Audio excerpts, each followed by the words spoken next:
금융위기 직전 수준까지 가파르게 오른 국채 금리를 보고 계시는데요.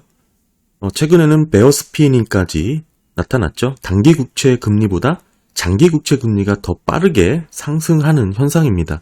보통 이 베어스피닝은 경기 침체를 앞두고 나타나는 특징이 있고, 또 하나는 구조적인 경제 성장을 예측할 때 나타나기도 합니다. 그러니까 두 가지가 모두 지금 상존해 있는 상태인데요. 저는 오늘 고금리 장기화에 대한 시장의 전망이 많은데 이를 지속할 수 없는 이유에 대해서 한번 살펴보도록 하겠습니다. 지금 현재 시장에 팽배해 있는 분위기는 고금리의 장기화이죠. 그러니까 연준은 경제 성장을 둔화시켜서 인플레이션을 예전 수준으로 되돌리는 목표를 갖고 있습니다. 그런데 지금 생각만큼 인플레이션이 만족스럽게 떨어지지 않다 보니까 이런 물가가 높은 수준에서 고착화되는 게 아니냐, 이런 우려의 목소리가 나오고 있는데요. 한마디로 금리를 올려도 경제가 잘 둔화되지 않기에 그렇습니다. 그렇다 보니까 자연스럽게 지금 시장은 대부분 고금리가 장기화되는, 물가가 높은 수준에서 오랫동안 유지되는 그런 구조화에 대한 걱정을 지금 반영을 하고 있습니다. 그런데 제가 살펴보는 것은 항상 이 구조적인 변화가 실제 일어날 것인가에 대한 부분을 중요하게 들여다보는데요. 보시는 것처럼 한 40년간의 채권 흐름입니다. 채권이 꾸준히 이렇게 강세를 보였던 이런 시대가 끝나고 하필 지금 끝났다라는 것이죠. 어찌됐든 지금 끝나고 다시금 이렇게 채권이 약세장으로 흘러간다라고 주장하시는 분들이 있는데요. 그분들의 의견 대부분이 이런 구조적인 변화에 기반을 갖고 있습니다. 그러니까 결국 앞으로 미국 금리는 중립금리를 높여서 약간 더 높은 금리 체제에서 상당히 오랜 기간 거래가 될 것이다, 이렇게 전망을 하시는 건데요. 그 원인으로는 코로나 이후 벌어진 인플레이션 압력을 주요 원인으로 꼽습니다. 즉 미중 간의 갈등으로 인한 공급망을 재구성하는 부분에서의 높은 비용, 여기에 이제 에너지 전환 관련된 부분, 더불어서 노동력 부족 등이 이렇게 맞물려 있기 때문이라고 이렇게 이유를 드는데요. 한마디로 인플레이션 시대를 맞이하면서 어느 정도 효율성은 포기를 하고 비싼 가격에 거래를 하면서 안정성을 보장받겠다, 이런 얘기입니다. 물가가 다 높아진다는 뜻이고, 그런데 중요한 것은 이렇게 높게 거래되는 물가도 비싸다는 것도 한계가 있는 어느 적정선이 존재를 하게 될 텐데요. 미국 공장에서 만들어진 반도체 가격이 어느 정도 선까지 비싸야 의미가 있는 것이지, 과도하게 비싸진다면 기본 설정, 구조 자체가 틀어지는 결과를 가져올 것입니다. 그리고 더 큰 문제는 제가 오늘 살펴보려고 하는 주제인데요. 지금 천문학적인 규모로 늘어난 정부의 적자, 이것입니다. 정부 적자는 양날의 칼날을 갖고 있는데요. 한마디로 말씀을 드리면 미국의 적자 증가로 인해서 미국 정부는 연준이 고금리 장기화 기조를 감당할 수 없을 것이다, 이런 얘기를 드리는 겁니다. 정부의 적자 지출, 그에 따른 부채 증가는 사실 어제 오늘 얘기가 아니죠. 정부가 미친 척하고 세금을 걷어들이지 않는다면 사실 현실에서는 불가능한 일이라고 보여지고 교과서에서나 나오는 일이겠죠. 이를 믿는다면 상당히 나이브한 생각일 테고요.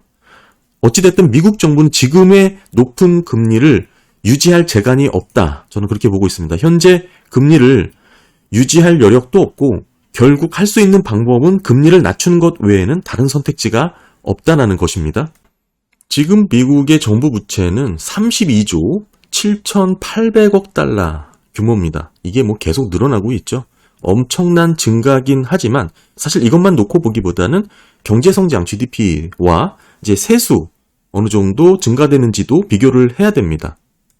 그런데 사실 보시는 것처럼 GDP 성장, 세수 증가, 이런 부분을 고려하더라도 부채의 증가율은 터무니없이 높은 것을 단번에 확인할 수가 있고요.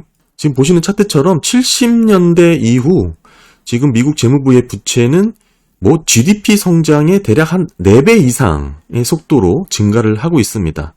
게다가 세금은 GDP보다 더 낮게 지금 들어오고 있죠. 결국에는 이 금리 하락만이 이 지출과 소득의 격차를 줄이는데 도움을 주게 될 것입니다. 보시는 것처럼 부채가 늘면서 이 부채를 감당해야 되는 이자 비용은 낮아지게 되는 게 자연스럽다는 것이죠. 감당할 수 있는 수준으로 조정을 하는 게 이런 구조적인 흐름이라는 것입니다. 지금 미국 정부 부채는 GDP 대비 120%를 보이고 있습니다. 정확한 숫자를 놓고 말씀을 드리면 120%가 맞고요. 미국 정부에서 공식적으로 발표하는 비율입니다. 물론 여기에는 연준이 포함되기 때문에 연준이 포함된 부분을 제외하면 약 70%까지 낮아지게 됩니다. 여기에 앞으로 양적 긴축을 통해서 조금 더 늘어날 수가 있기 때문에 대략 한 80% 수준이라고 보시면 되고요. 이를 다 빼더라도 지금 현재 미국 정부 부채 비율은 120%, 그러니까 100% 수준이라고 보시는 게 어느 정도 리즈너블하다고 보여지고, 결국 부채 상환에 있어서 연장의 비용, 이 부분이 문제가 되는 것이죠. 지금까지 미국이 버틸 수 있었던 것은 이런 저금리 시대에 이미 많이 발행한 국채, 이자 비용이 상당히 적게 잡혔기 때문입니다. 그런데 지금의 높은 금리 수준을 유지할 경우에 이자 비용이 앞으로 1년 내에 2천억 달러 이상, 순수 2천억 달러 이상이 증가된다는 계산들이 많이 나오고 있죠.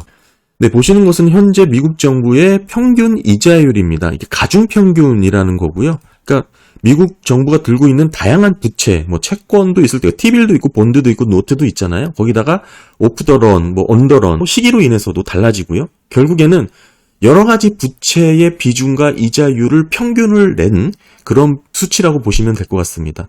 현재 8월 기준 2.79를 기록을 하고 있고요. 이 부분이죠. 2.79 정도 보시면 좋고, 이게 좀 지난 자료니까 감안해서 보셔야겠죠. 한 2.79 이 정도까지 올라왔다고 보시면 되고, 대신 평균 기간 지금 보시게 되면 6년이 좀 넘습니다. 6년 한 2개월 정도 이렇게 보시면 좋을 것 같고요. 이자율은 낮아졌고 기간은 늘어나고 있는 모습을 보실 수가 있죠. 이 말씀을 꼭 드리면 꼭 GDP 성장률을 감안해야 된다 이렇게 주장하시는 분들도 있죠. 물론 맞습니다만 GDP 성장률만 감안해야 되는 게 아니고 재정적자 증가분도 감안해야 됩니다. 그러니까 더하기 빼기 해야 된다는 뜻이죠. 그 차이는 별반 크게 나지 않을 테고 오히려 부채 증가율이 압도적이라는 점을 먼저 말씀을 드립니다. 결론은 이렇습니다. 현재 금리 수준에서는 이게 지속 가능하지 않은 그런 부담으로 다가오고 있습니다. 2022년 전까지는 그나마 그래도 그렇게 부담스럽지 않고 견딜만한 그런 모습이었는데 이후로는 상황이 달라졌다라는 뜻이죠. 22년 초부터 빠르게 가중평균 금리가 올라서 대략 0.7% 정도 상승을 했고요.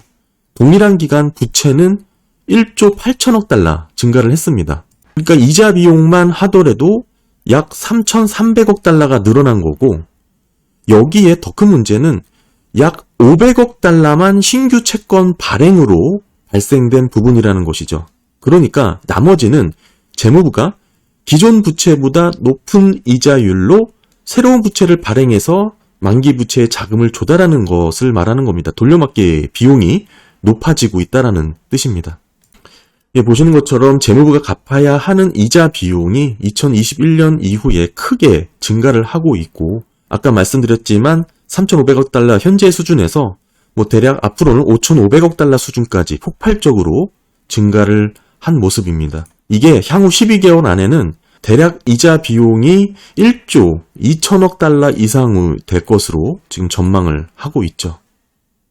결국에는 이 롤오버 비용, 만기 연장 비용이 상당히 지금 안일하게 생각할 부분이 아니라는 것이죠. 23년 기준으로만 해도 1.9조 달러인데요. 이게 24년에는 2.9조 달러를 보고 있다라는 것입니다. 당시 발행했던 기준금리는 사실상 0%대의 국채들이거든요. 여기에 이자율을 많이 잡아도 대부분 1%대 미만이었을 텐데 이거를 지금 와서 롤오버 한다? 앉아서 3% 이상 지금 금리를 지급해야 되는 상황이 벌어지는 겁니다. 이 뜻은 지금의 금리 수준이라는 것은 미국 연방정부의 살림살이, 즉 부채제도의 근간을 뒤흔들 수 있는 그런 수준이라는 것을 이해를 해야 됩니다. 게다가 최근 높은 금리 급등 이후에 고금리가 유지된다, 이런 전망이 나오는데 이런 부분을 고민을 하지 않고 이런 허들을 넘지 않고 어떻게 그런 전망을 할 수 있는지 좀 의아하고요. 이런 상태로 지속이 된다는 것은 작은 일 때문에 큰 일을 그르치게 되는 그런 상황을 가져올 것이다 라고 보게 됩니다. 아직은 2.79로 견딜만 하다라고 보지만 23년, 24년 롤오버될 채권량이 상당하다라는 뜻이죠. 사실상 빈대 잡으려다 초가삼간 다 태울 수 있는 아주 심각한 문제입니다.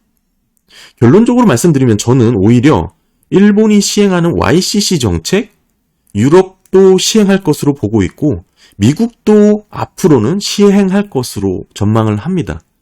왜냐? 빚에 의존해, 부채죠. 빚에 의존해서 거품 성장을 이뤄온 이런 달콤함을 한번 맛본 이후에는 쓴 인내를 견뎌낼 재간이 없기 때문이죠. 이것은 인간의 한계이기도 하고 앞서 나간 일본, 영국, 또 모든 선진국들의 공통적인 방향성을 보이고 있기도 합니다. 물론 현재 부채 제도는 지속 가능하지 않습니다. 점점 더 낮은 금리와 더 많은 양적 완화가 필요하다는 것을 부인하지는 않습니다. 분명 어느 시점에 이르면 이 제로금리만으로도 충분하지 않을 것이에요. 일본처럼 가게 될 것이라고 저는 그렇게 보고 있습니다. 그래서 고금리가 오랫동안 유지되지 못하고 저금리가 장기화되는 걸 전망하고 있습니다.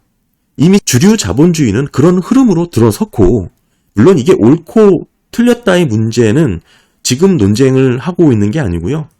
게다가 앞으로 미래에 더 큰 위기를 불러올 것이다. 그럴 수도 있겠죠. 근데 지금 그거를 보고 있는 게 아니고요. 아직 미국은 앞서 나간 국가들보다 더 여유가 있고 지난 행적을 놓고 본다면 이를 마다할 이유가 전혀 없다라는 것을 말씀을 드립니다. 지금 나온 대부분의 이런 부채 문제는 먼 미래의 일이고 안타깝게도 대부분의 정책 입안자들은 당장의 투표권을 생각해서 이런 문제를 심각하게 생각하지 않습니다. 내일로 미루고 미래로 미루는 것이죠. 부채 정부는 내가 정권을 잡았을 때 터지지만 않으면 되는 것입니다. 그렇게 들어섰고 그렇게 성장을 해왔던 자본주의입니다. 심지어 그렇게 돈을 풀어서 경제를 살렸다는 평가로 논문을 써서 노벨상까지 받았습니다.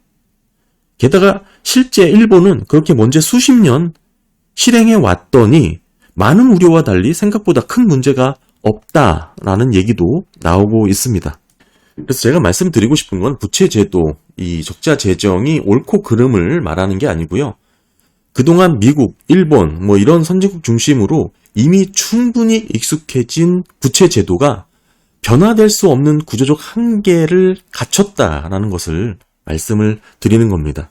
이런 배경을 갖고 지난 금리 인상을 살펴보면 어느 정도 이해가 되는데요. 물가를 잡겠다고 전례 없는 속도로 끌어올린 기준금리. 당시에는 이렇게 왜 빨리 기준금리를 올릴까 생각을 했는데 사실 너무 가파르게 올린 기준금리 인상, 이해가 되지 않았던 부분도 있었습니다. 빨리 잡고 빨리 낮춰야 되는 이런 복합적인 문제를 염두하지 않았을까 저는 생각을 해봅니다. 빨리 시장을 진정시키고 물가를 잡고 금리를 오랫동안 유지하지 못하는 구조적인 한계를 갖췄기 때문이지 않을까 그렇게 보고 있고요. 물가를 잡기 위해 가장 부담이 적은 방법으로 그렇게 기준금리를 빨리 올렸을 것이라고 저는 보고 있습니다.